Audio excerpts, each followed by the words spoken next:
Okay, testing the mic here. Is this coming through loud and clear? Everyone in the back? Okay, good. We are at 1:10 now, so we can get started. Thanks to the brave ones here for coming out in the cold once again. It's insanely freezing outside, so I'm glad you could all make it. I'll try to speak clearly. I have a bit of a frog in my throat, but I think I'm getting over it now, so it shouldn't be too big of an issue. So today I'd like to continue on from where we left off last class. I'd like to start with a little bit of review of what we were talking about at the very end of last class, the author Herodotus. Okay, and then we'll move into a discussion of the Persian Wars, which is, of course, the subject of Herodotus' monumental work, The Histories, which you read chunks of for class today, at least one chunk of, and you're going to read another chunk of for your tutorial on Friday. And then at the end of lecture, I'd like to talk a little bit about the other reading you did for today. I know it was a decent amount of reading, but hopefully it was enjoyable. That play by Aeschylus, The Persians. So we'll kind of compare how Aeschylus treats the events at the end, or the decisive events of the Persian Wars at around 480 BCE versus how Herodotus presents them. So I have a lot of material today. It's going to be sort of a history-based lecture. Sometimes we do some more literary analysis stuff. We're going to do a bit of that, but a lot of dates and names. So as is my practice, I've tried to put the most important stuff in bold. So the bold items are the ones you're definitely going to want to memorize. But I did condense this down and simplify it as much as I possibly could. Essentially, I tried to take the whole 9 books of Herodotus histories, usually 600 or 700 page work in English translation, and condense it down to an hour and a half. So it's a lot to go over. So I couldn't be as detailed as I wanted to be about some of the exciting bits. Tried to keep some of the color in there, some of the fun flavor of Herodotus stories in the narrative. But if you are intrigued, use this as a sort of introduction to your own reading of Herodotus. Maybe at the end of term, over summer break, you could get a copy of the histories and read through it. It actually makes for some pretty enjoyable reading.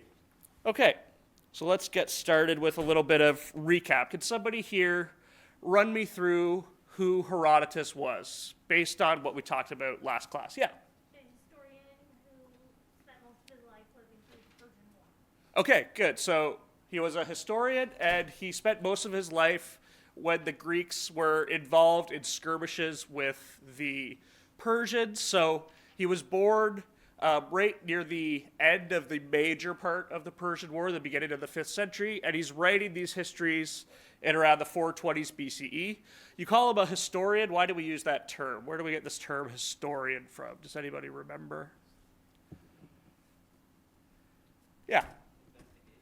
Yeah, it means investigation or investigations in the plural in ancient Greek, and it's the term Herodotus himself uses, right? So now it's become the name of an entire modern discipline, but back in ancient Greece, this was a term to describe a logical investigation based on collecting and formulating arguments about the evidence one encountered. Okay, so just a little recap of what we talked about. He's a 5th century prose writer, and he's from Halicarnassus. Can anyone tell me what region Halicarnassus was in and why that's significant? Do you remember? Yeah.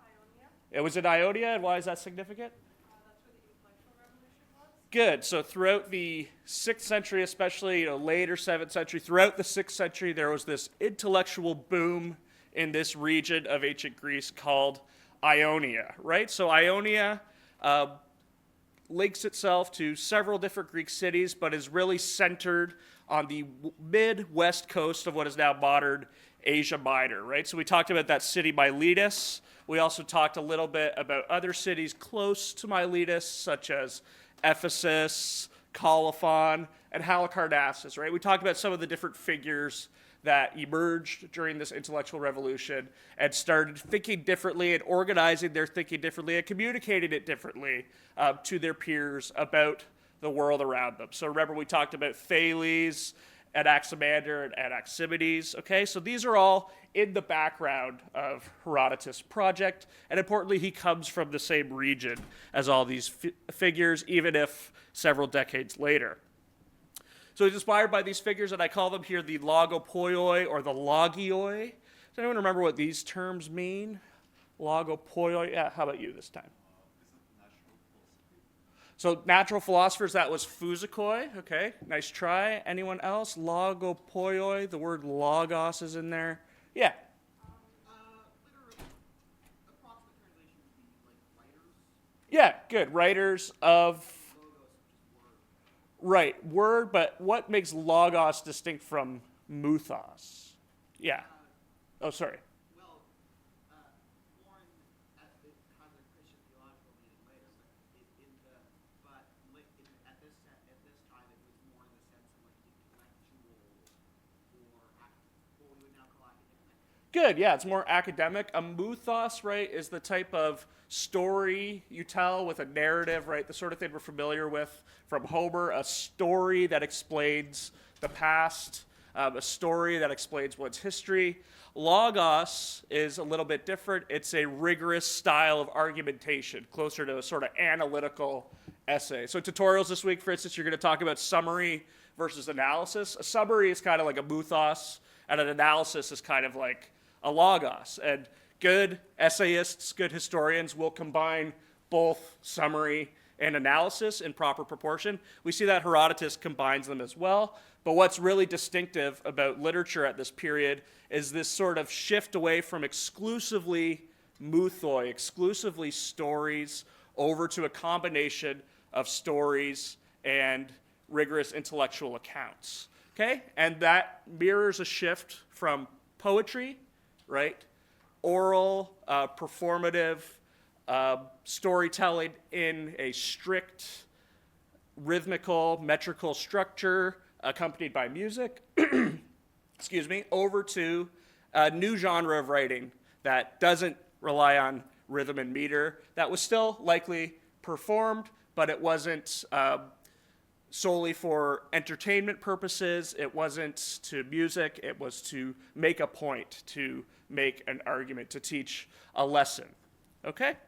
So Herodotus himself cites these very figures. So one figure we didn't get around to talking about last class who is really important, but unfortunately we have very little surviving writing from this figure, but we know about him from later Greek authors who quote him and discuss him, as well as Herodotus himself discusses this guy, Hecataeus of Miletus. So you see already he's from Miletus, and he's sort of a bridge figure between those physikoi, those natural philosophers, and Herodotus himself. His Florowit was around 500 BCE, so a few decades before Herodotus' writing. Florowit comes from Latin, which means was productive, or was at, excuse me, was at its most productive in this time.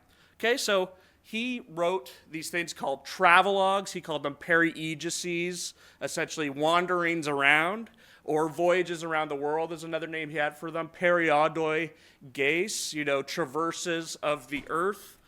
So Hecataeus would essentially spend his whole life traveling and just cataloging accounts of the things that he saw in his travels around the world.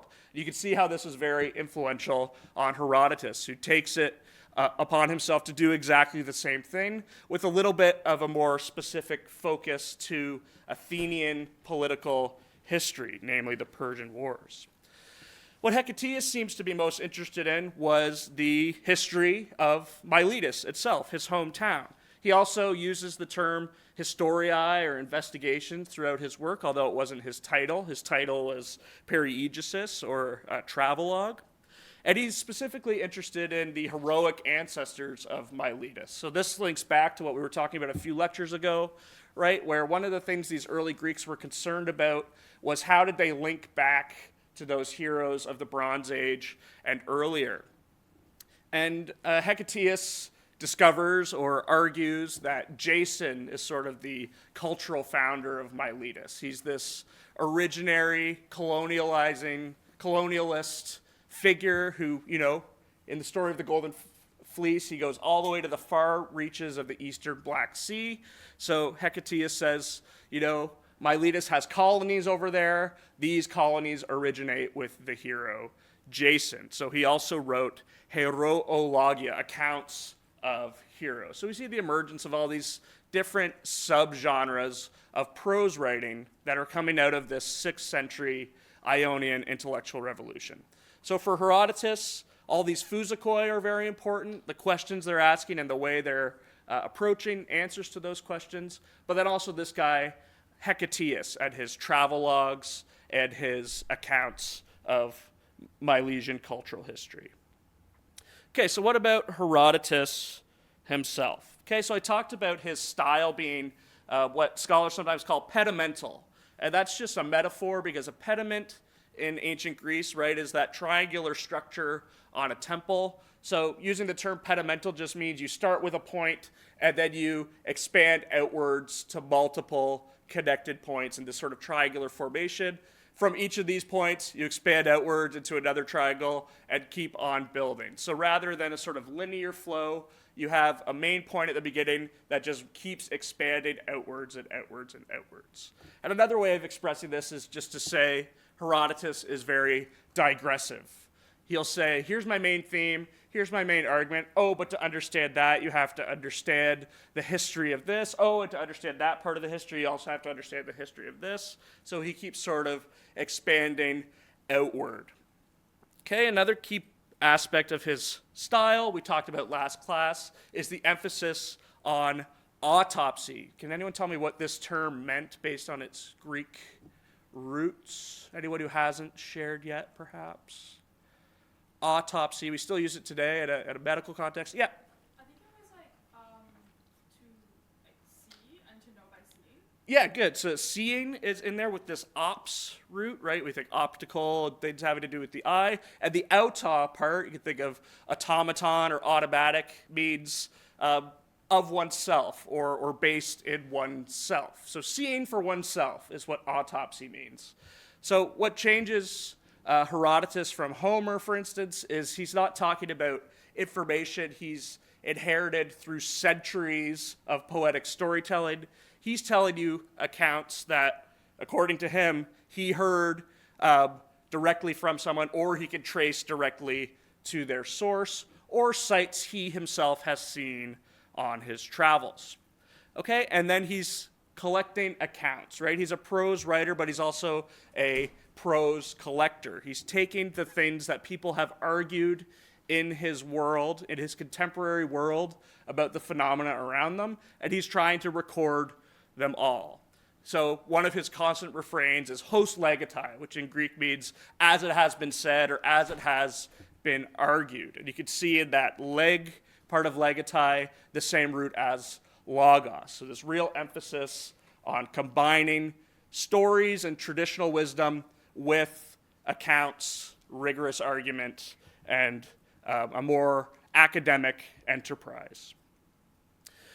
But there are other common features in Herodotus that do link him back to Homeric epic at the same time. So he's doing something radically different, but there's also a certain degree of continuity here, even though we're moving from epic, dactylic hexametrical poetry into a prose work. One of these is ring composition. Okay, does anyone remember what ring composition meant when we talked about epic? Ring composition. Yeah. It's when you have certain set phrases at the beginning and end of a sentence or mark. So it begin with, and Zeus the thunder did this and this and this, and so did Zeus the thunder. Okay, close. That's actually a better description of a formula. So an epic formula, sort of this stock phrase that you can rely on as you're improvising as a poet, right? Ring composition is something slightly different. Anybody remember? Yeah.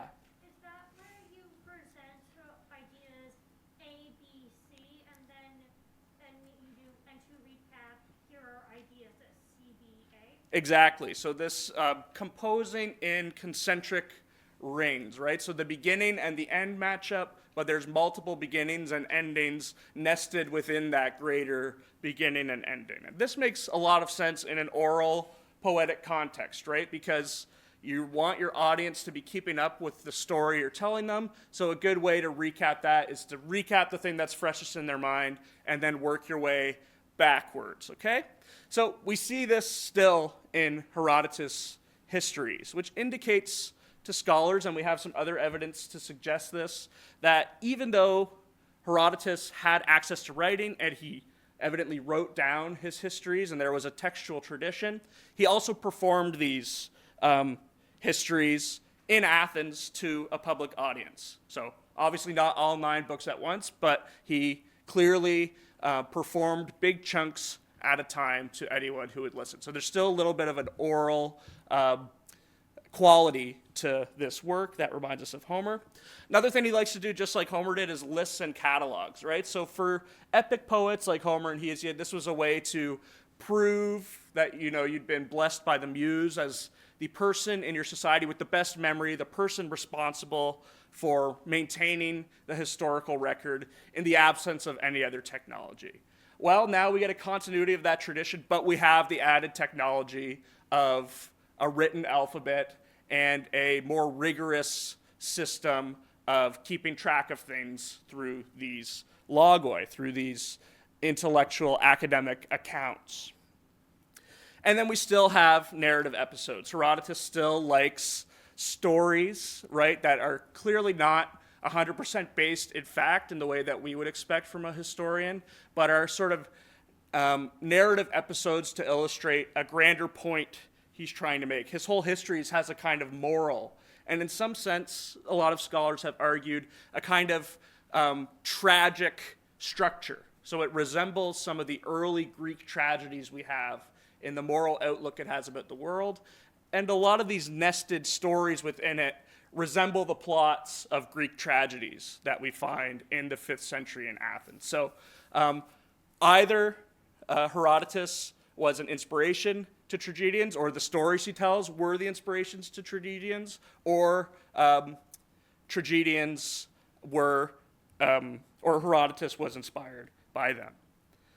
Okay, because of this, he's sometimes been called the father of lies, right? Because, he makes a claim to be telling you a true and rigorous account of things in the world, but it's obvious that a lot of the details in his narrative just simply can't be true.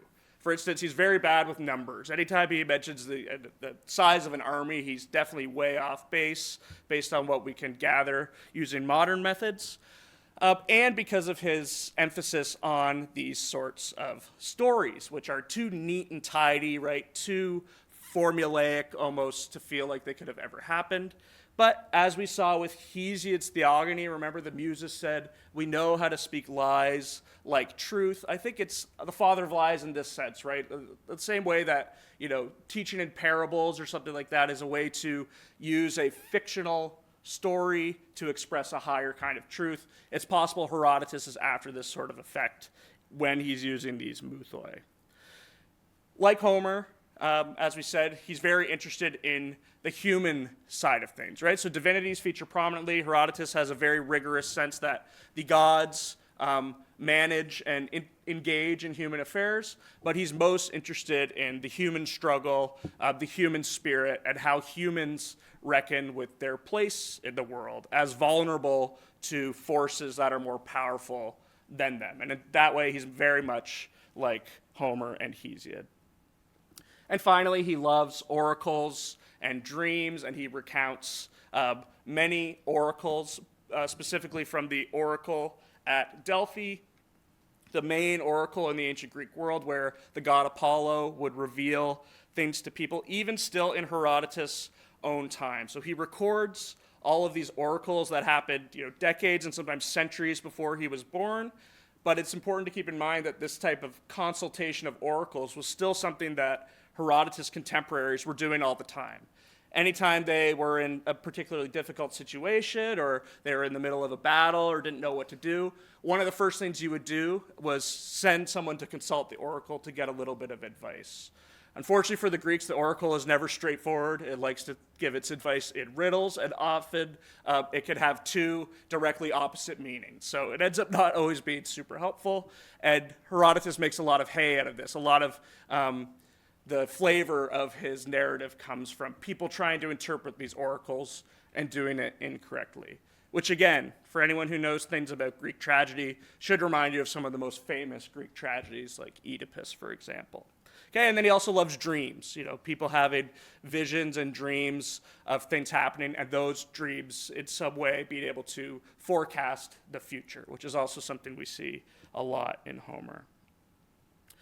Okay, so this is the opening part of the piece I gave you to read for class from the digression or the excursus on Egypt. So Herodotus says, I'm going to talk at some length about Egypt because it has very many remarkable features and has produced more monuments which beggar description than anywhere in the world. That is why more will be said about it. In keeping with the idiosyncratic climate which prevails there, and the fact that their river behaves differently from any other river, almost all Egyptian customs and practices are the opposite of those of everywhere else. So as you read through this, what did you make of it? What stood out to you based on, you know, the little introduction you had to Herodotus and other contextual knowledge? Did anything jump out? Yeah. Well, I think it's interesting how he talks about how different the culture is from his own and the Greeks. And so it strikes me as he finds the Egyptians as a bit of an odd bunch. Okay, so he definitely finds the Egyptians odd. Yeah, in the back, did you want to add to that? He says everywhere else, but he's always kind of comparing them to the Greeks. Good. Yeah, so he's comparing them to the Greeks, right? Are the opposite of those of everywhere else. He says everywhere else, but he's really focused on Greeks as a counterexample, right? You get this funny little bit here, right, where he says the fact that their river behaves differently. So I didn't give you this portion, but the first 34 sections of Book 2 are Herodotus trying to figure out why the Nile flows south to north. So because the Greeks, where they're positioned in the Mediterranean, right, the vast majority of their rivers flow into the Mediterranean Sea and therefore flow northish to southish, right? Because it just makes sense that rivers usually flow into the largest body of water near them. That makes sense to us at least. But Egypt, of course, is sort of on the flip side of the Mediterranean Sea to Herodotus. So when he goes to visit there, they say, oh, our rivers actually flow this way. And he cannot figure this out. He can't figure out where the source of the Nile is. He balances all these different accounts. Some are more muthoi, some are more logoi. And he says, this account's stupid, this account makes some sense, but I really can't figure it out. So he says, on account of this fact that their river is upside down, their whole culture is also upside down, right? So it's this sort of primitive type of ethnographical thinking. But it represents for us something very crucial about Herodotus' perspective throughout the whole work. So the first thing I want to say is this whole account gives you a sense of his very thorough approach, right? He gives you lots of incessant detail about things you probably never cared about, right? So many examples of the ways that Egyptians do things opposite to the Greeks, right? Where they go to the bathroom, you know, how they conduct sacrifices, what the men do versus what the women do, etc. It's also evidence of how much cultural exchange there was throughout this world, right? So the Egyptians are not Greeks, right? But they do, according to Herodotus, have a Heracles in their own pantheon of gods. They have a god whom Herodotus recognizes as Heracles, but he said it's weird that their Heracles is sort of an ancient god, just like our Olympians, but they don't have a Heracles as a hero. So he says, we have both, right? We had Heracles the man, who we believe lived on this earth, and then was eventually apotheosized and became a god. He says for the Egyptians, they have a person who resembles this character, but he was always just a god. So he finds that weird. So you see a lot of cultural exchange and sort of blending of different viewpoints. And then finally, the biggest thing that I want us to think about throughout this lecture is what people call binary thinking. And this is typical of the archaic and classical Greeks, or at least the evidence we have from them in general. They really like to structure their thinking in terms of oppositions. So if anyone here has taken any ancient Greek, you know that they often construct sentences in this way too. They love to say, on the one hand, this, and they'll say, men, blah, blah, blah, and on the other hand, this, de, blah, blah, blah. So this men, de construction in ancient Greek has this balance to it. And they always like to say, he was a brave man and he was not a cowardly man, right? They like to say a positive and then a negative version of the same truth. So on a sort of molecular level, they do this in their language. And then on a grander level, people like Herodotus are doing this too. So he's constructing a sense of Greek identity, right? And here we see an interest in pan-Hellenic Greekness, right, that we saw the seeds of a little bit in our epic writers, but now really coming to the fore. Herodotus is interested in what binds Greeks together, and in one sense, you can figure out what binds Greeks together by comparing them to Egyptians, which are everything that Greeks are not.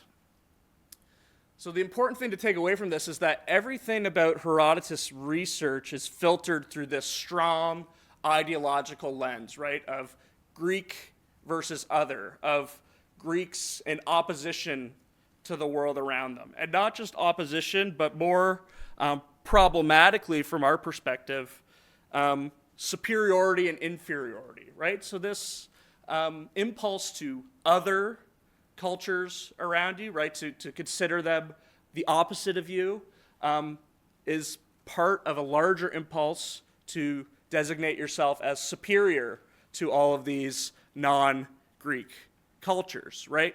So you posit a relationship of superiority, inferiority, even though all that you're actually identifying is just difference, right? You're not really arguing for why one thing is better than the other. You're assuming you're better, and the mere fact that the other culture is different is proof that they must be worse, right? So the more this kind of thinking sinks in, the more a culture can weaponize it or use it to legitimize different kinds of imperialist or colonialist practices, okay? So Herodotus, as a thinker for the ancient Greeks, is appealed to, even centuries later, for instance, when after Alexander the Great, when the Greek world becomes centered in Egypt, right? Because Alexander conquers Egypt, Egypt becomes Hellenized.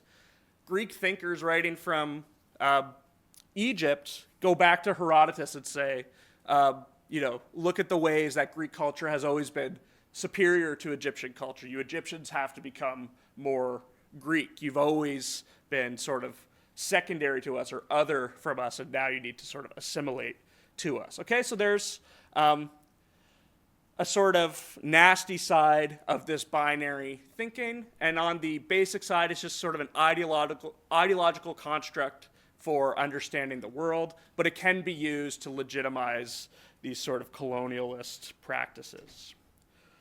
Okay, so that was from Book 2 of the Histories.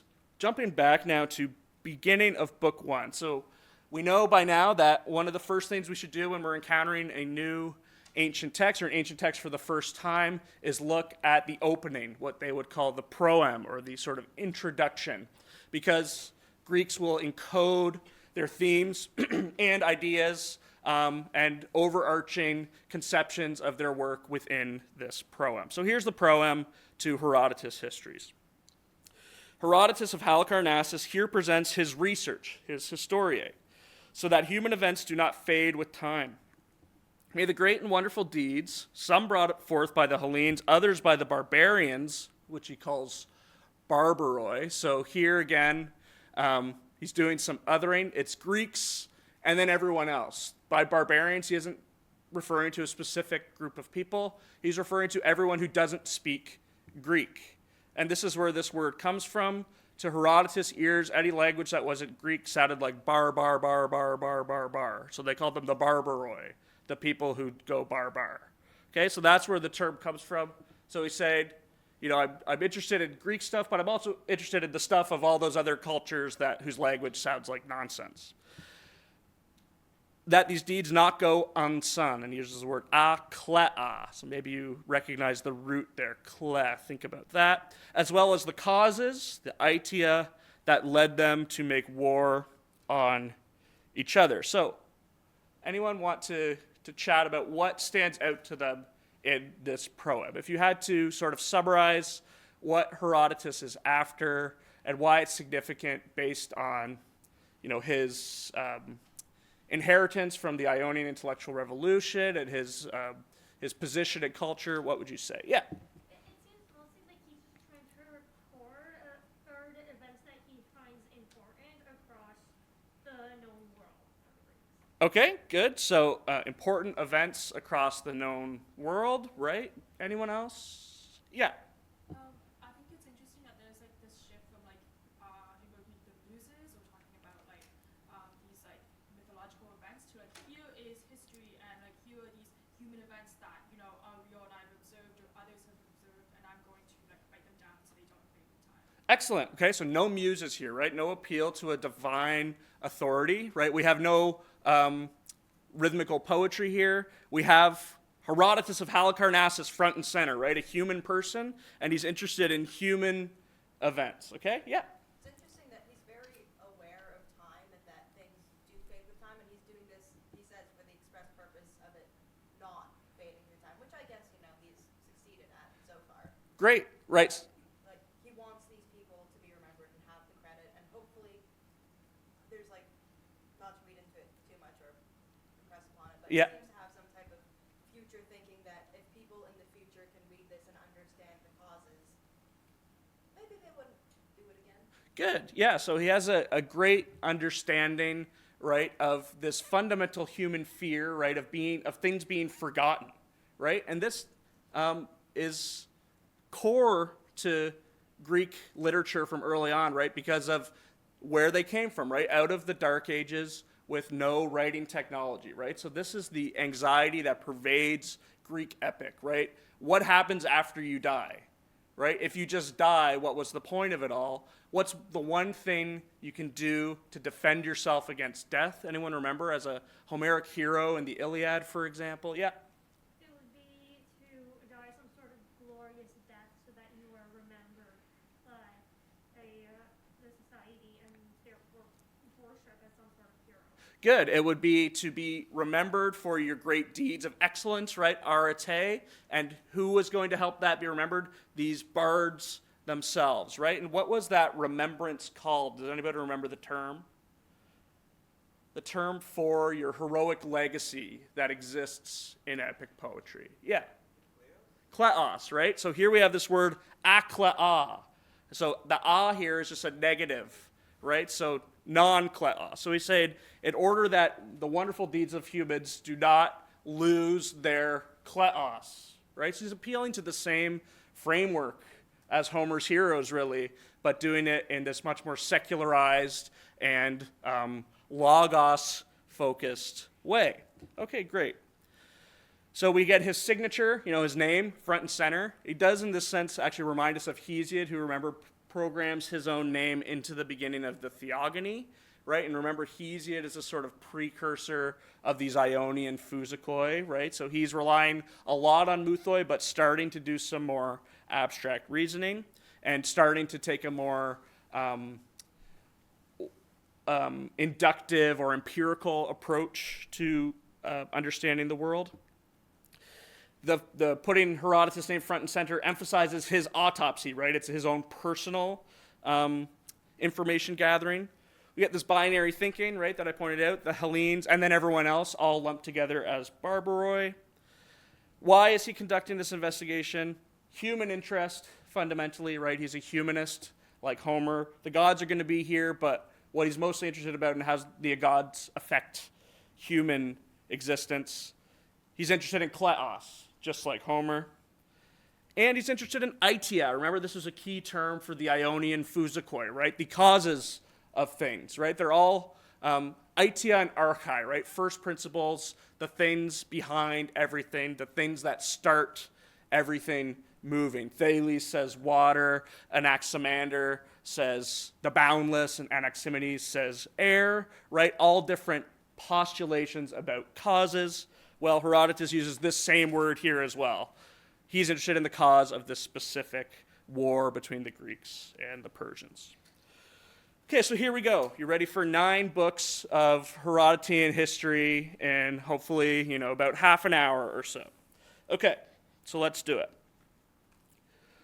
He starts out in this famous passage by saying, we could probably trace the origins of the conflict between Greeks and their Eastern neighbors to all of these different stories, mythoi, that people have told about famous women being abducted. So he says, we had a woman named Io who was abducted by the Phoenicians from Argos. The Greeks abducted a woman named Europa from Egypt. Jason, right, abducted Medea from Colchis. And then most famously, right, Paris abducts Helen from Sparta and takes her to Troy. So he says people have pointed to the Trojan War and this abduction of Helen as the real starting point of animosity between Greeks and the peoples to the east. But Herodotus says, I don't really like these explanations. Based on my own research, I've discovered that the real cause is actually Croesus, this king of the Lydians, and that's where he takes off. Yeah, was there a comment? I'm really curious when he speaks about Iowa and Europa being taken by the Phoenicians and the Greeks, how Zeus, the story in mythology, Zeus is actually the one that takes those women, so it's this kind of comes back to the father of lies. Yeah. Is the rest of it true or not? It's not just that. Yeah, so this is a crucial point that, in a lot of the versions of this story that you hear now, and usually the versions of myths that we've all been exposed to are based on Ovid's versions of the story from the Metamorphoses, the sort of longest mythological work, which of course was written in the 1st century AD, or CE, I should say. Okay, so many years later. And another thing to keep in mind about all of these famous stories is they have so many different versions in circulation. So here Herodotus appeals to the versions where the divinities have been sort of removed, where he's saying, there's these stories about these abductions, and he's trying to put them in the historical record, rather than saying, these were all instances of Zeus and Hera fighting, right, and Zeus taking human brides. Okay, but good question. Okay, the real reason, the Lydians. Okay, so he says these Lydians are where it all starts, and especially their king Croesus, who was king, according to our dates, from 585 to 547 BCE. So the Lydian kingdom, and I'll show you a map in a second, was kind of right next door to those Ionian Greeks on the west coast of Asia Minor. And remember, right, we don't have strict boundary lines between different places in this world. And even the Greeks themselves, they don't view themselves as belonging to some country with borders, right? They're these sort of independent cities that sprout up after the Dark Ages. They maintain their link to the past through epic poetry. They maintain some sense of a link to each other through shared gods, through shared athletic contests, but in a very powerful way, they're independent from each other and independent from any sort of overarching governing body. So the sense of, which Greek city-states are overseen by which world powers at which times is a constantly fluid question in this period. Okay, so you get this big empire right next door to you. There's going to be a lot of pressure on you to sort of join that empire one city-state at a time. So we get Croesus. Herodotus identifies him as the first subjugator of the Ionian Greeks, and he talks about this. I have the chapter markers for you in case you want to look some of this stuff up on your own for more detail. Okay, but then in his typical way, Herodotus says, okay, well, before I can tell you about Croesus, I actually have to tell you about, a few centuries earlier, about the first king of the Lydians, Condales, and his successor, Gyges. And this is a good example of a mythos in Herodotus that has the ring of a Greek tragedy that feels like a sort of formulaic story pattern. Herodotus tells us that Condales, the first king of the Lydians, wanted to prove that his wife was most beautiful to his bodyguard Gyges. So he says, Gyges, you hide in the corner of the room while my wife is getting undressed. Okay, so Gyges does this. The queen notices Gyges and tells him, upon discovering him, that he has two choices. He can either kill himself because of what he's done, or he can kill her husband, who has shamed her by his request.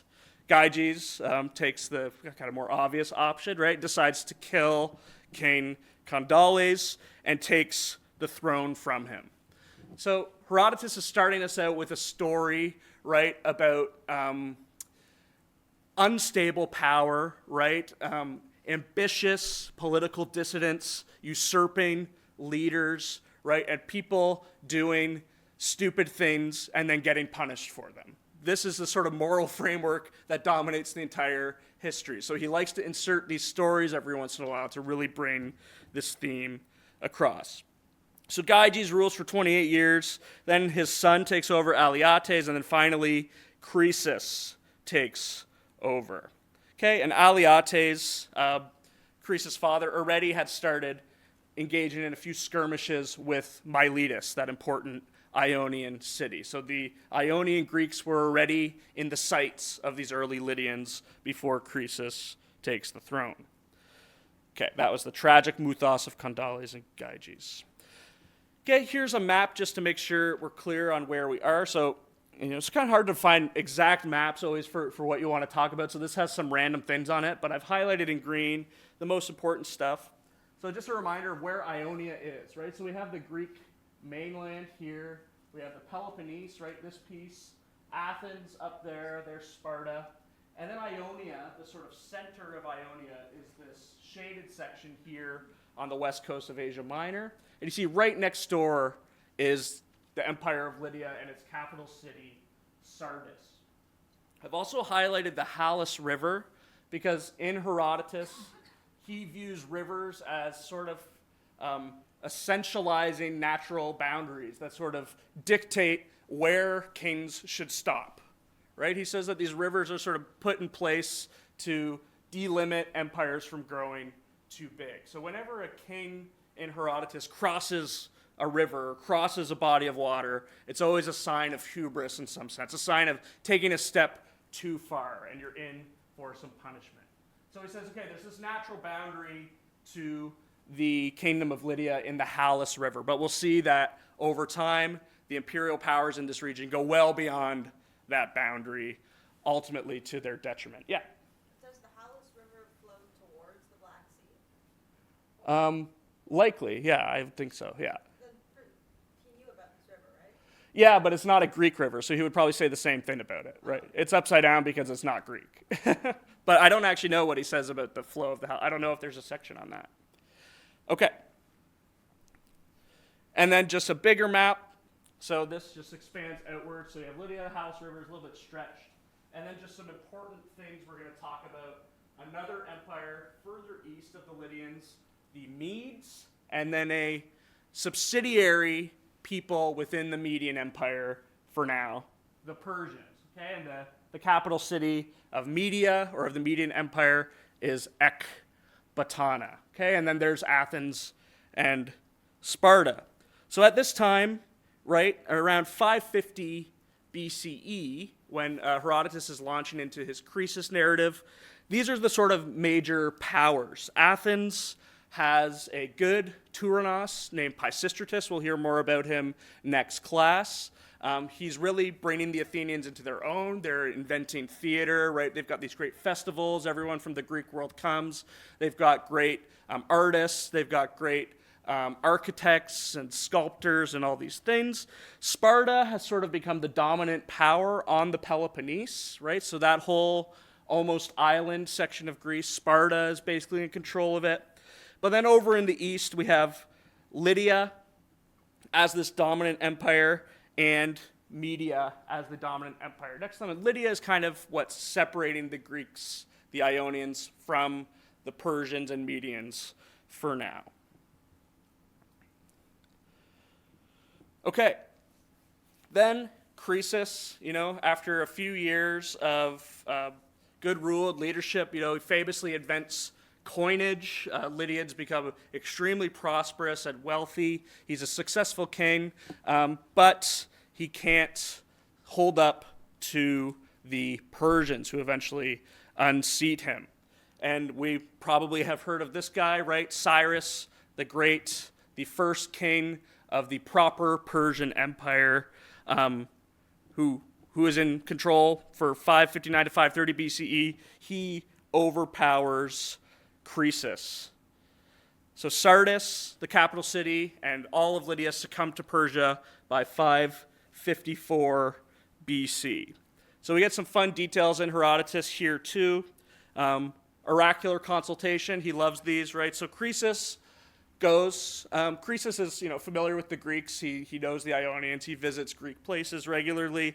He goes to the Oracle of Delphi to see what it has to say, and the Oracle tells him, if you attack, a great empire will fall. So he says, okay, great, I'll just attack Cyrus, who's a threat to me now, and his empire will fall. Well, it turned out it meant his own empire will fall, right? So this is a good example of the sort of doublespeak that the Oracle at Delphi often gives in Herodotus. Croesus asks the Greeks, in fact, to help him out against the Persians, and the Greeks don't. They prefer to stay out of it. And in fact, Cyrus invites the Greeks to revolt against the Lydians and join forces with the Persians. So both of these imperial rulers are trying to get the Greeks on their sides, but for now, the Greeks are happy to just stay out of things, to leave this as a fight between these two Eastern powers. Okay, just a little sidebar here to comment on Herodotus' broader ideological scope here. This idea, and I mentioned it already, that there's a universal moral force that sort of guides everything in a just way. Okay, so we've seen some of these terms before when we were talking about Hesiod, so this is another piece of continuity from Hesiod down to Herodotus. Humans are capable of hubris, right? Occasionally a human will overreach, will go too far. Then a god, usually Zeus, will punish them with a force called nemesis. And this pride going before the fall sort of structure is the essence to Herodotus of cosmic justice. So his whole narrative is about people going further than they're supposed to, expanding more than they should, overstepping natural and ideological boundaries, and eventually being punished for it. So in this whole 94 sections of narrative going from Kandales and Gyges down to Croesus and Cyrus, he's trying to draw out this idea that Gyges' decision early on to kill his own king directly leads, to this kind of behavior from these later figures. Croesus, punishment, and fall to Cyrus. So the Lydian kings are sort of rotten from the very beginning. Bad thinking and overreaching goes all the way down this line of kings. Okay, so there's not a lot of chance in Herodotus' view of the world. Everything happens for a reason. Usually the reason is justice, trying to balance things out in the world. Okay, so it's a little bit crude and it's a little bit, Disney-fied way of thinking about things, right? That people who are bad will be punished and people who are good won't be. But it's got this sort of optimistic side to it too, right? That, true justice is available for people to see if they just look carefully enough. Okay, and again, when you look at early Greek tragedies, the earliest tragedies we have and the evidence we have about these tragedies, you see that this sort of structure, right, of hubris and delusion, or what we called ate in a previous lecture, right, coming before the fall, that somebody does something foolish, thinks too highly of themselves, and then are punished for it.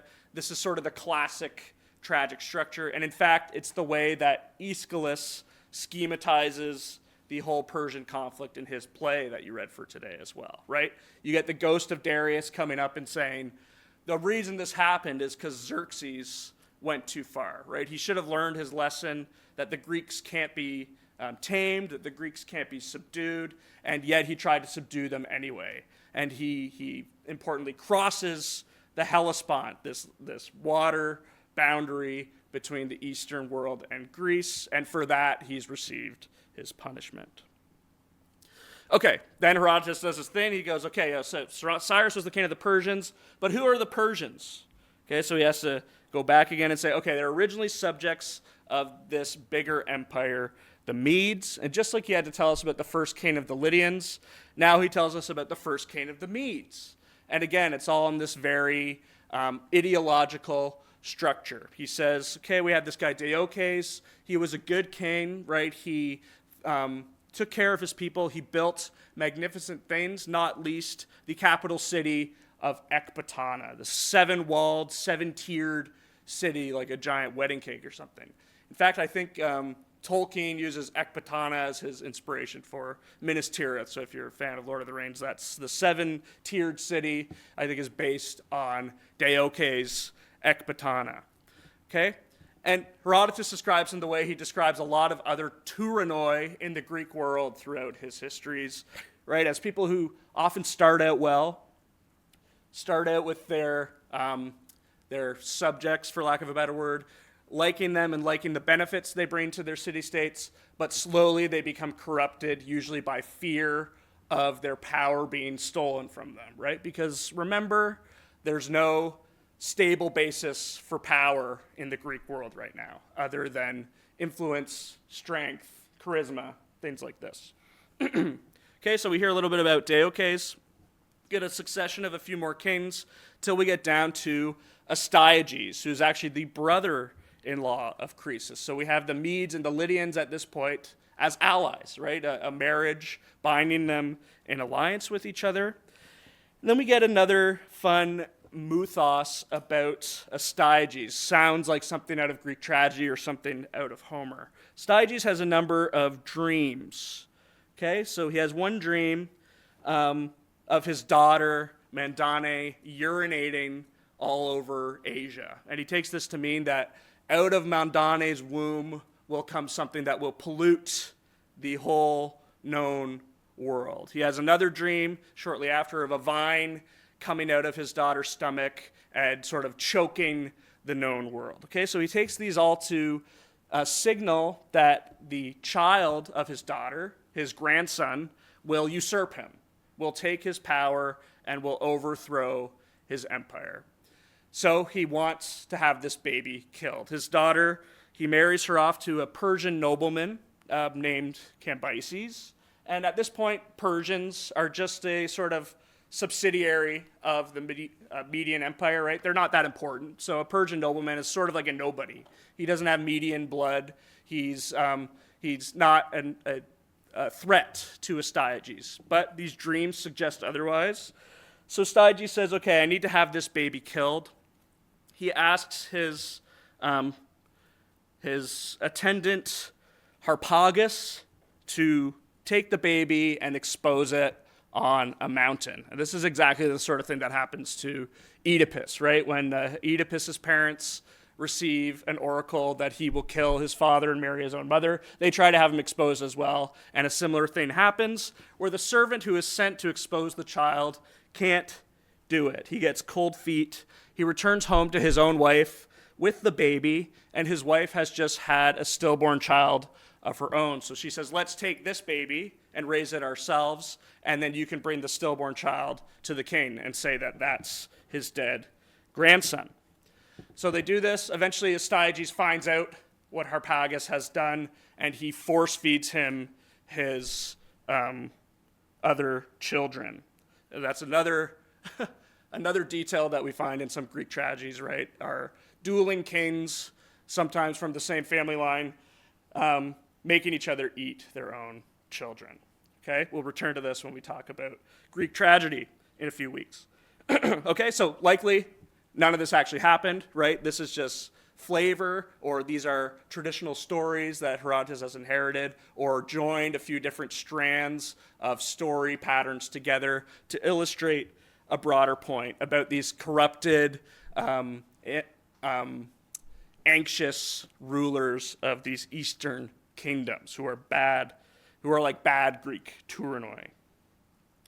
Okay, so then Harpagus is obviously no longer friends with Astyages.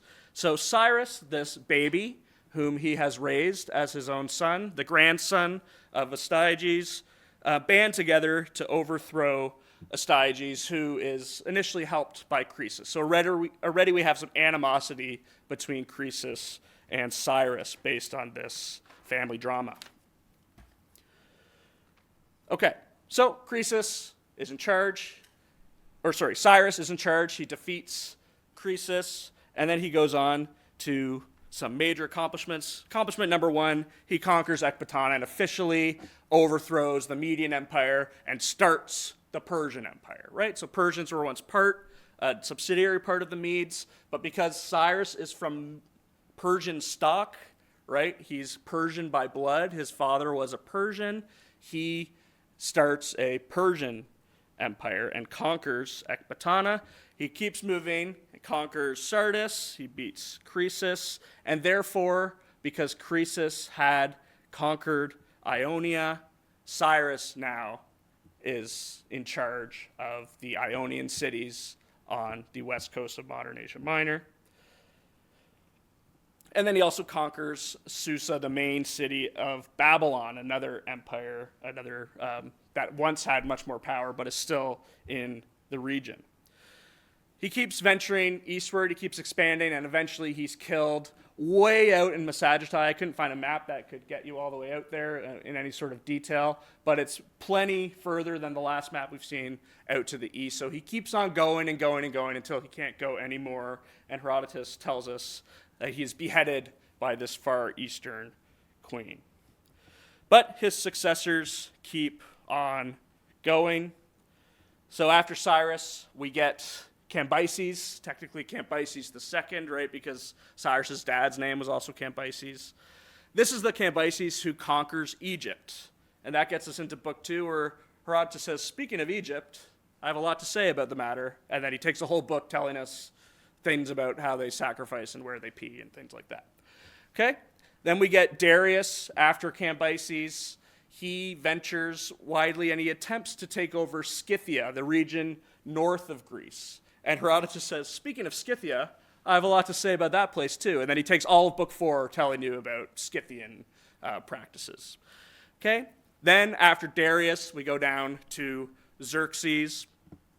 And before we get to Xerxes, Darius, of course, is the first one to really have his eye on the rest of Hellas, right? He's not happy with just having the Ionian Greeks right there on the corner of the Greek world. He says, what about the Greek mainland? Why can't we take it all over? And he's the first one who attempts it. And then Xerxes follows in his father's footsteps. Okay, so here's a good map of how big the Persian Empire had expanded by the time Darius was in charge. Okay, so you can see it's gone far east, far north, right, down into Egypt, up to Thrace. They didn't quite make it into Scythia. The Scythians managed to push Darius away, but we've got Ionia well under control with its sort of capital, its most major city of Miletus under Persian control. Major cities like Sardis, Ecbatana, and Susa, all under Persian control. Okay, another little sidebar just about how the Persians ran their empire and the way that Herodotus describes it. So the biggest thing is that they had this claim to be the ultimate kings of kings. So both Cyrus and Darius would have their subjects create these inscriptions for them. So the top one there is the so-called Cyrus cylinder. It's this big cylindrical engraving. It seems like the idea was maybe you could roll it out and imprint it. It's sort of like a big printing technology, right? So you could read it, or you could just rotate it and read through it. And on this cylinder, Cyrus makes these great claims that, Ahura Mazda, the god of light in Persian culture, offered him the world, right? He's received the world directly from the hands of Ahura Mazda.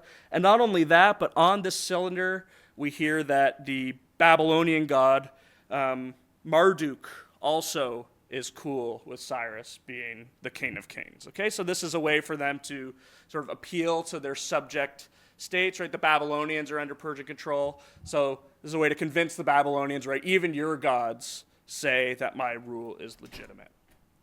So this is different from the Greeks, right? Where Greeks, influential families will trace their ancestry from heroes and those heroes from gods.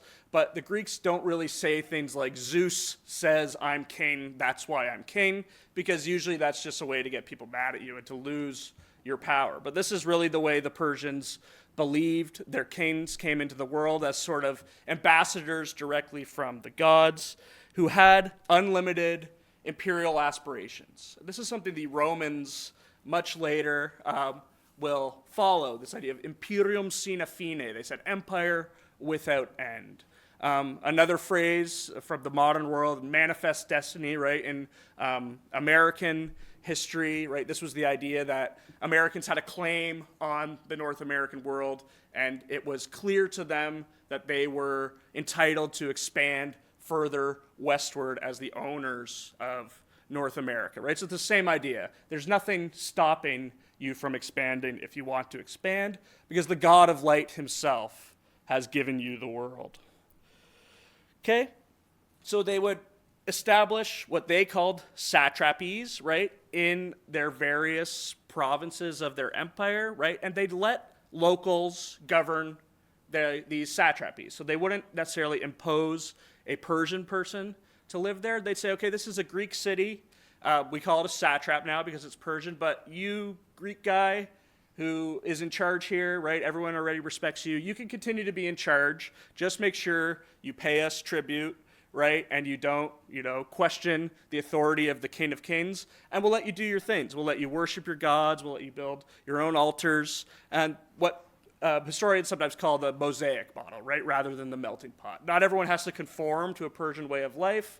You can have this mosaic of different kinds of people living within the empire, but just so long as they don't challenge the authority of the king. So, for instance, we get the satrap Artaphernes or Artaphernes in Sardis, an important figure in Herodotus because he's the satrap at this major city during the end of the 6th and the early 5th century BC, where the Persian Wars really come to blows.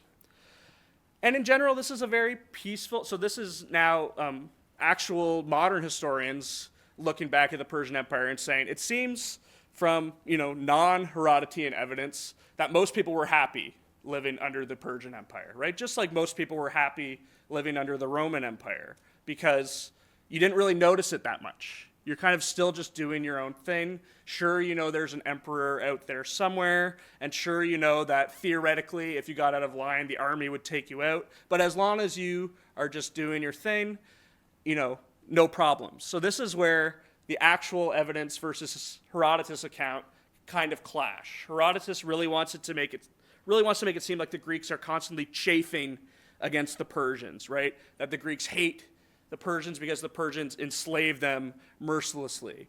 But the evidence suggests that a lot of Ionian Greek city-states were pretty fine with the Persians, and in fact, city-states in mainland Hellas actually continue to side with the Persians throughout the Persian Wars. It's really only Athens and Sparta and a couple other big city-states that say, no, we don't want the Persians to be in charge of us. We want our own freedom, at least in the way Herodotus explains it.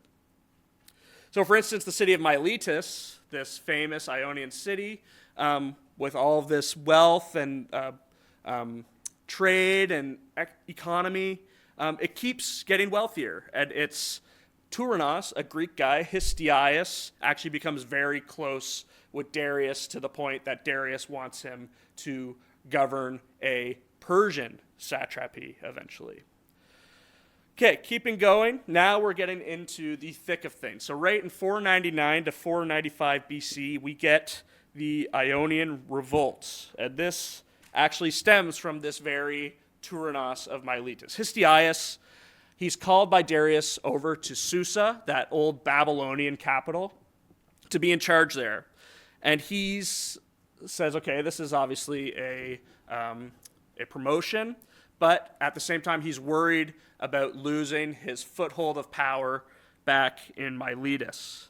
Okay, and here we have another fun sort of Herodotean story. He's trying to gather support throughout the Greek world to revolt against the Persians. So he's obviously getting pretty powerful, and he's pretty confident in himself. And he said, I think we have enough power in the Greek world to push these Persians out of Ionia. Okay, so I can actually govern Miletus once again, where I preferred to reign.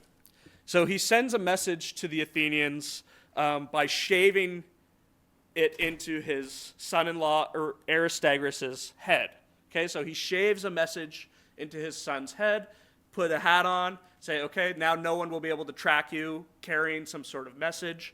Go to the Athenians and show them your head, and go to the Spartans and show them your head. And the message was free the Ionians, right? This is the first part of Herodotus' grand narrative, right, that this whole Persian Wars is an issue of freedom versus slavery, right? The Greeks believe in freedom, right? And especially the Athenians, who are at this point a democracy, right? They believe in a sort of absolute freedom of the citizen in Athens and of of Athens as a city within the Greek world.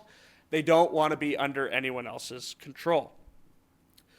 Okay, and it's explained to them, the rhetoric, the political rhetoric around this is that, the Greeks have been enslaved 3 times in a row. First to Croesus, the Lydian, then to Cyrus, and then again to his descendant Darius. So Athens responds to Histiaeus' appeal, and they send 20 ships. The Spartans don't respond. They want to stay out of it. But 5 other ships come from Eretria, which is nearby to Athens. Okay? And they do manage to burn down Sardis, that old capital of Lydia, sort of the biggest Persian satrapy next to the Ionians. Okay? So it looks good for a second. But then as soon as they're trying to get back home, the Persians take them down in Ephesus. And then to get back at them, they sack the city of Miletus for good, where the rebels had been gathered, and they place it authoritatively under Persian control. Okay, so not a successful revolt, but the first instance of the Athenians leading a Greek charge against the Persian enslavers. Okay, so then this is the way that Herodotus explains why Darius does what he does. Apparently, according to Herodotus, Darius would have his messengers come to him repeatedly and remind him about the Athenians. They'd say, remember the Athenians, just so you don't forget. You're mad at the Athenians, remember, because they tried to overtake you. So historians now conjecture it's likely that this Ionian revolt was probably not seen as that big of a deal to the Persians, right? They suppressed it pretty easily. They have a big empire to manage. It's just a little blip on the corner. Likely the real reason they're interested in taking over Greece are the more mundane things like resources. For instance, the first places that Darius is interested in, Thrace and Macedonia, had a lot of gold and timber. And then also trade routes up and down through the Black Sea, just like, the explanation for the Trojan War traditionally. So Herodotus is zhuzhing this up a bit, making it a bit more interesting, a bit more dramatic. And he's also writing Athenian propaganda to some degree, right? He's writing from the perspective of 420 BCE as a member of what's been a successful Athenian empire for a few decades now. And the Athenians' biggest claim to fame is that they led the charge to push the Persians away. So the more you can dress this up as a battle of good versus evil, as a battle of oppressor versus freedom fighter, the better, the more effective a piece of propaganda it will be. Now we get the famous Battle of Marathon. This is where Darius first attacks the Greek mainland, and the Greeks have to band together to push the Persians away. But as I intimated earlier, not everyone is just right away on the Greek cause. There are a lot of Greeks who say, we don't mind the Persians, or just leave us out of it, okay? And this group that doesn't mind the Persians and says, in fact, we side with the Persians and we want them to be in charge of us, Herodotus calls them Medizers. He's using this traditional word, right? For the Greeks, the Medes and the Persians are essentially the same thing. So they have a verb, meditsomai, right, to become like a Mede. And this is the verb they use to describe what Greeks do who don't stand for the Greek cause in the war against Persia. So for instance, the Turanos of Athens himself at this time is a Medizer. He says, okay, here's a good chance. The Persians are coming over. The Athenians don't really like me right now. They like my dad, Pisistratus, a lot more. Maybe I can regain some control by having Darius help me out.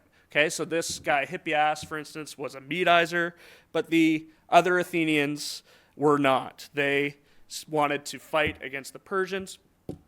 We get this famous story of Philippides, right, running all the way from Marathon when he hears that Darius is going to attack him, all the way to Sparta to deliver a message to the Spartans.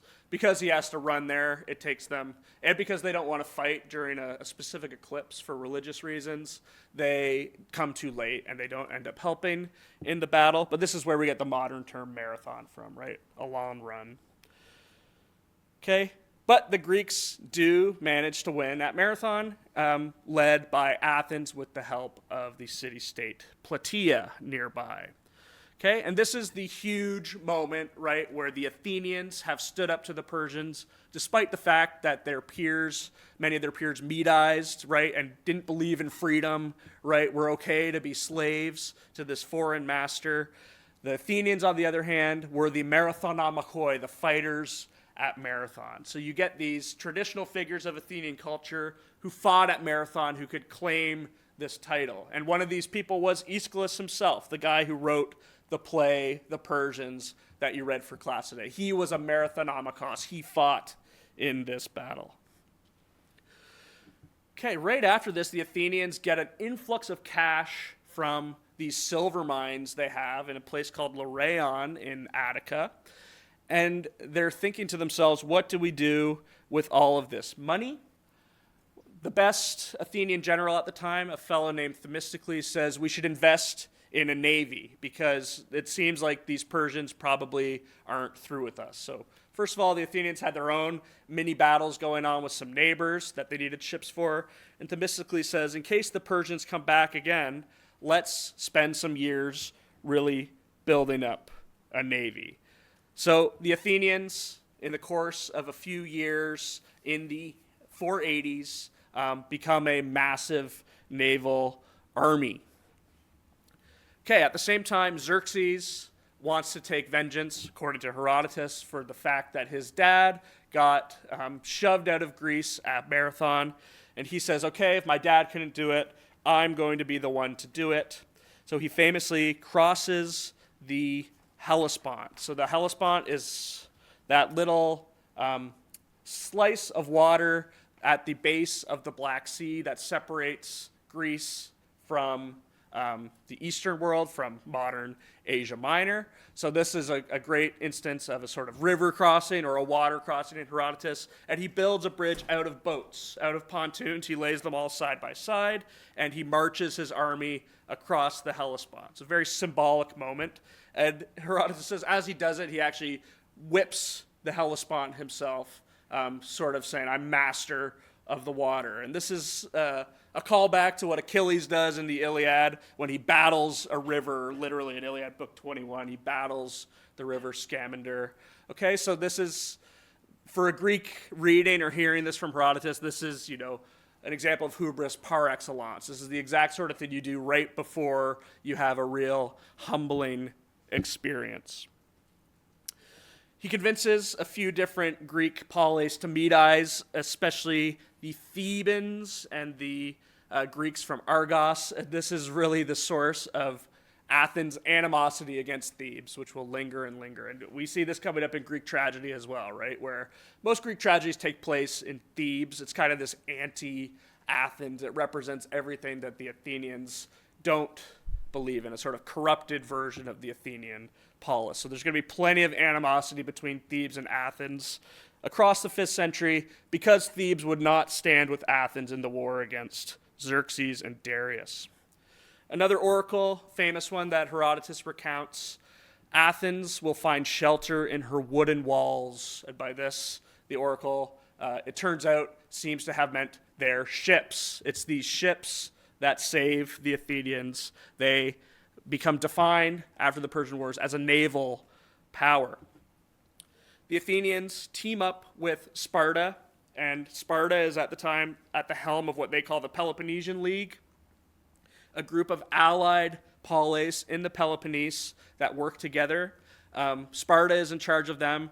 Athens says, okay, join with us and we'll together be the Hellenic League. We'll be the Greek League of fighters against the Persians. We don't need Thebes. We don't need Argos. We can do it just with our power. Okay, we get this famous battle of 300 infantry right at Thermopylae in 480, and it's a disaster, right? They only have 300 Greeks, so they understandably lose against the Persians, but it's a sort of symbolic victory that they went and fought anyway, right? So if you've seen the movie 300, that's what that is about. These 300 Greeks standing up against the evil Xerxes. After this, the city of Athens is sacked. So things are not going well for the Greeks this time. The Athenians have to flee to the outskirts of Attica, and the army has to flee entirely to their ships. But they do not give up. Themistocles says, okay, we can still go to the island of Salamis, or the city-state of Salamis nearby on the edge of the sea, and defend it against the Persians using our ships. And they do just that. It's really at Salamis that the Athenians win this decisive victory and become the saviors of Hellas, right? They push the Persians back for good. After that, they can kind of go on the offensive. They take back some city-states, important ones that the Persians had claimed, 2 other major battles, Plataea and Mycale.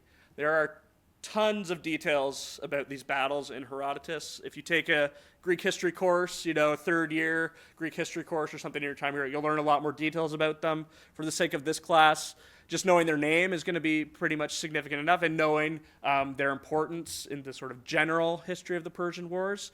But do know that there's lots more to learn about these 4 battles, Thermopylae, Salamis, Plataea, and Mycale, as well as many others in this span of years. And then Xerxes, a couple decades later, is eventually assassinated by his own bodyguard. So this whole thing has been a lesson from Herodotus about the Persians having too much pride, expanding too much, going too far, crossing where they shouldn't, being enslavers, believing that they had divine right to rule, and being proven wrong by the Athenian freedom fighters. Athens, that pinnacle of Greek culture at the time when Herodotus is writing, proved their mettle in these 10 years between 490 and 480 BCE. Okay, I want to take the last bit of class here to discuss the other reading you did for today, which was this play, Greek tragedy. Maybe it didn't seem like the sort of Greek tragedy you're used to, but this is actually the earliest Greek tragedy we have extant. Okay, so we know Greek tragedies had been being produced for a few decades already by this point in Athens. But in 472, so only 8 years after the Persian threat was officially neutralized, Aeschylus, a Marathonomachos, a guy who fought at Marathon himself, puts on a play about Salamis, right? That details the events at Salamis. This seems to be one of the very last historical plays we have. After this point, all of the extant tragedy we have, some 40 other plays that you can read, are all about mythological subjects, right? All about heroes of the ancient past, of the Bronze Age, the sort of material that Homer used. Seems like for a while, the Greeks were playing around with historical plays, and then they found that it was just a little bit too much. So for instance, shortly after this play, a contemporary of Aeschylus wrote a play about the sack of Miletus during the Ionian revolts. And apparently the audience was so affected by it negatively, everyone burst into tears and was having a horrible time, that they fined this playwright and said he could never produce that play ever again. So it was a little bit too close to home, right, when you talked about an Athenian defeat, right? Aeschylus' play gets away with it, right, because the tragedy is happening to Persians in this play rather than to Greeks. But after this, all the tragedies we have are about Greek figures from the Bronze Age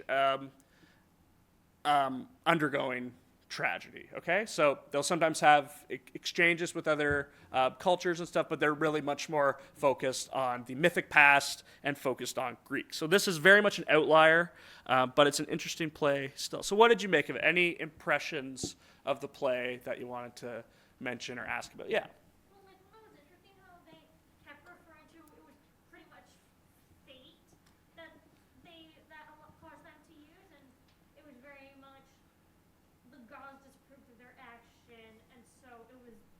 much rigged from the start for the Greeks to win. Good, right? So this sense of a cosmic justice, right? Just like in Herodotus, right, where the Persian wars were not just due to the Athenians' courage, right, the Athenians' belief, but it's based on this cosmic structure, right, that because the Persians were hubristic, because they went beyond what they were supposed to do, they got punished for it. Aeschylus is appealing to the same sort of logic, right, that it's really the gods and fate that say the Persians had to meet their end here. Yeah. Any other thoughts or comments about the play? Anything at all? Questions you had about it? Yeah. It's not really like Yeah, the father ghost kind of idea, right? So Darius coming back from the grave, it has definitely. I could see Shakespeare probably thinking of this sort of thing. It's also another thing that makes this play weird for a Greek tragedy. We don't really get this in other Greek tragedies. Ghosts coming back from the dead and talking. So this is kind of a unique detail, and it's sort of funny that Darius, right, who was responsible for Marathon, right, becomes a sort of moral compass in the play for Xerxes, right? He's sort of like, and the lesson here, right, is that you shouldn't have done this and this and this, right? And it points to a broader thing in the play, right, that everything, even though it's all Persian speaking, right, all of their perspective is very much focalized through a Greek way of thinking about what Persians are, right? So Aeschylus is like, here are the Persians, right? But they're all Greeks speaking in Greek and talking about Persians in the way that Greeks see them, right? As binary opposites of Greekness. Any other thoughts about the play? Yeah. I'm kind of going back to what was said previously. I find it interesting that he kind of posits it as like a no-brainer that the Greeks won. Yeah. When I'm pretty sure anybody fighting at the time would have been like pretty scared for their lives. Yeah. So I'm wondering like what the motive is in like rewriting it that way for an Athenian audience. Yeah, it's definitely got this very straightforward celebratory quality, right, about the Athenians were destined to win, and then when they did, right, and rah-rah, it kind of goes against what we think of tragedy as being, right, as a sort of sobering thing. Again, this would only be sobering for a Persian who was in the audience, which they wouldn't be, right? So we sometimes think of tragedy as leaving people in the audience kind of cringing and walking away feeling pretty heavy. This seems like an example of a Greek tragedy that was just about, go Athens, right? We're the best. They do talk about the numbers, right? They do say they were quite outnumbered, and the Persian messenger says, by all accounts, we should have won. It must have been some god who was against us or something like that. Yeah. Adding to that point, like the celebrating of the Greek, I found that at the end when Xerxes comes home, the way he's mourning it's almost kind of humorous. Yeah. The chorus is like repeating everything, so it's almost like a game of silent sex. Yeah, so we have this lengthy, the end of the play, right, is just this lengthy sort of crying session between Xerxes, who, in the stage notes, which are added in, but we have good evidence from the text itself to suggest he's dressed in rags, right, he's looking quite pitiful, and him and the chorus just sort of weep and moan to each other, right, so this huge fall from splendor. The other thing in the background there is that typically mourning is something associated with Greek women. So Xerxes is very feminized here. And in general, the Persians, the Greeks saw them as very effeminate, right? They're a very masculinist, patriarchal, misogynist culture, right? So if they want to other their neighbors, they say, you're like women, you're soft, right? You like fine linens, right? You like gold jewelry. Not like us Greeks, we're rugged. We fight in the mountains, right? We fight with spears, right? Face to face. We don't use bow and arrows, right? We're not like these soft Persians. Any other comments that people wanted to make or questions they had? Okay, good. I'll just sort of summarize some of these things. I think most of them have come out, right? This real emphasis on binaries in the play again. I've highlighted 4 binaries I think that are really prominent. You can find tons of examples of them. One is Persian wealth and softness versus Greek resilience, right? So constant details, even in the first section, right? This description, at this point, they don't know that the Persians have been defeated at Salamis, so they're sort of praising Persia. And what are they praising? Lots of golden things, right? And lots of linens and stuff like that. And then the Greek resilience. the same theme from Herodotus of Persians as these expansionists, right? Hubristic, going too far, crossing boundaries, and Greeks as defenders of their homeland. Persians as enslavers, and Greeks as freedom fighters. And then another one that's not in Herodotus as much, but that seems to be pretty important to Aeschylus, is that the Persians are kind of stupid, right? They're senseless, dumb by their own admission, right? So he puts all this stuff in the mouth of Persian characters. He gets Darius to say, wow, my son is dumb, right? Even though he did exactly what his dad did.